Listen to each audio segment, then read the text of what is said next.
Hello. Today the subject of our video is alien land laws and their effects on the agricultural and economic situation of Locke. The main two laws that we'll be talking about are the California alien land laws of 1913 and 1920. What is the definition of alien land laws, you might ask? The definition of alien land laws in the United States are that they are a set of laws that were passed in the earlier 20th century that prohibited certain immigrants from owning land. The California Alien Land Law of 1913 specifically prohibited aliens ineligible for citizenship from owning agricultural land or possessing long-term leases over it, but permitted leases lasting up to 3 years. It specifically targeted the Chinese, Indian, Japanese, and Korean immigrants in California. The California Alien Land Law of 1920 expanded on the 1913 Act by filling in a lot of the loopholes that were present. Some of the loopholes that were filled were the leasing of land for a period of 3 years or less was no longer allowed, which affected leasing to Asian Americans specifically. Other loopholes that were patched included Asian Americans owning stock companies that acquired agricultural land was forbidden, and that guardians or agents of ineligible aliens had to submit an annual report on their activities. Two prime examples of Asian American immigrants that were negatively affected by the alien land laws were George Shima and Chin Lung. George Shima was very famously nicknamed the Potato King due to him being the first Japanese millionaire. At one point, he produced about 85% of the state's potato crop. Due to California alien land laws of 1913 and 1920 and the Immigration Act of 1924, he eventually lost his workforce and his business. After this, George Shima returned to Japan. While George Shima had the nickname of Potato King, there was another person who held that title as well. His name was Chin Lung, who was the Chinese Potato King. Chin Lung was one of the first Chinese farmers to lease Delta farmland. In September 1901, he planted a crop of potatoes on his 1,100-acre lease just west of Stockton. Mr. Chin's potato crop hit markets nearly 2 months ahead of his competitors, and he became wealthy because of it. Between 1901 and 1924, Chin Lung farmed at least 1,000 acres each season, and he was the main employer of Chinese laborers in the San Joaquin County. In 1910, Chin purchased 2,200 acres of Delta farmland, which became the first agricultural property in San Joaquin County purchased by a Chinese American. Chin eventually lost his business and his land in 1923 as a result of the Alien Land Law Acts of 1913 and 1920. He eventually moved to Oregon to start his business again until 1933, but eventually, after losing it due to Oregon alien land laws, he returned to China. Alright, this is Paul. Well, we're going to talk about the agriculture as long as we population it, the downtown, and we're going to get touched a little bit about the economy. So, like saying, Carmelo saying, in Delta, the Delta leaf construction, basically, is 5. This transition of the wetlands to become drained and reclaimed for agriculture use.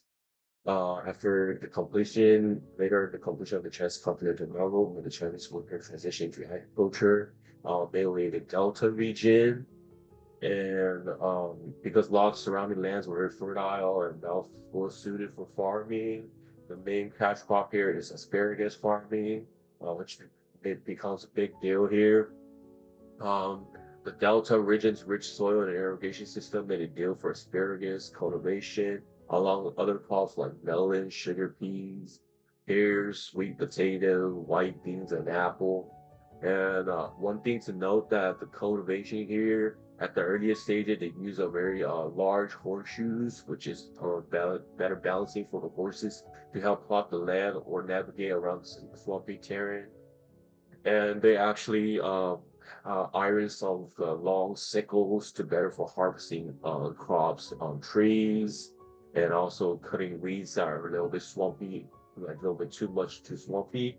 And also they actually made a tool called the spiral shake tool, which is utilized for creating holes in the soil. They will plant the seeds into it. It's like a better agricultural practice for planting seeds. Then the Chinese community, later Chinese community unification, the Chinese Exclusion Act creating community garden, which we see in the Lockdown visit. And then they maintain cultural relevance in the form of growing Chinese cabbages, snow peas, leafy vegetable, winter melon, and tomatoes. And now we're going to connect to the Alien Land Law from 1913 to 1920. This law forced many immigrants, Chinese immigrants, to find alternative means of farming, often leasing lands in the name of the American tribe or relying on different forms of partnership. The land lot was leased to Chinese residents by landowner George Locke. This lease allowed them to create a town exclusively designed and built by Chinese immigrants.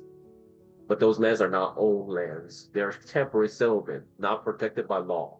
The owner can take that land and all property built upon it, but they still form a surviving community that is self-sufficient with housing, services, and cultural continuity. Many Chinese residents work as tenant farmers or sharecroppers, contribute heavily to local economy, tilting the fields, building irrigation canals, weeding, planting, and harvesting. The last thing to note that the farmer laborers, the Chinese farmer laborers, due to like nearby fruit trees and vineyard growers of the Delta, they value the Chinese laborers because of their experience of pruning, harvesting, and packing.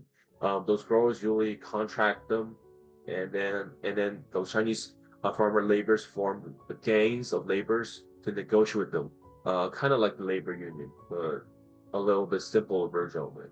Yeah, well, that's it. Next, we will discuss how environmental changes and economic pressure have affected agriculture in Locke community and how they have exhibited remarkable resilience in the face of challenges rooted in alien land laws.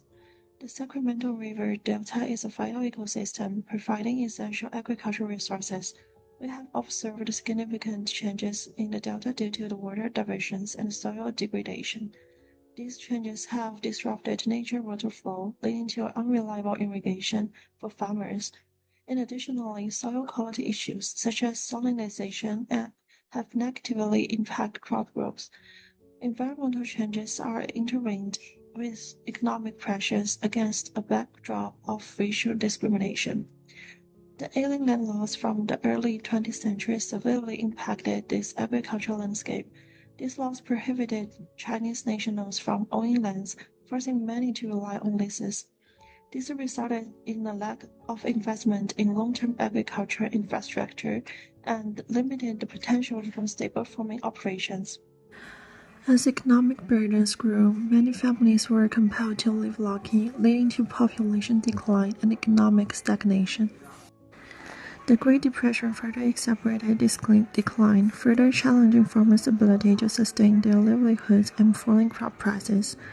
Despite these challenges, the Locke community has shown extraordinary resilience. Farmers have adopted innovative techniques such as drip irrigation and soil conservation to enhance yields while conserving resources. Many have shifted towards organic and specialty crops to tap into profitable niche markets. Looking ahead, the legacy of alien land laws serves as a reminder of the importance of equitable land use policies. This ongoing resilience of Locke communities stands as a treatment to their determination, cooperation, and commitment to sustain agricultural practice that honor their traditions. Locke, once a thriving agricultural hub in the Sacramento Delta, has seen its economy transformed over the decades. The demographic shifts caused by the seismic barriers such as alien land laws have profoundly impacted the town's agricultural and economic foundation. Over time, Locke's population began to decline. The aging of the original immigrant farmers left the community without a steady workforce.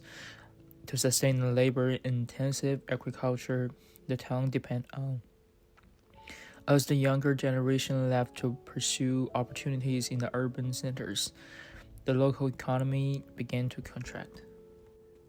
Younger generations thought better paying jobs and education outside of Locke, leading to a brain drain that weakened the community's ability to modernize its farming practice. Their departure signaled a shift away from agriculture as town's primary economic driver.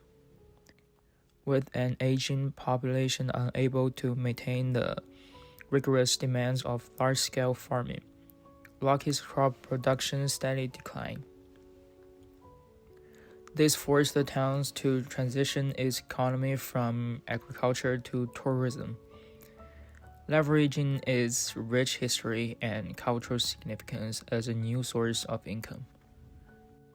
The disruption of traditional farming practice caused by a departure of younger generations and aging population left many fields underutilized.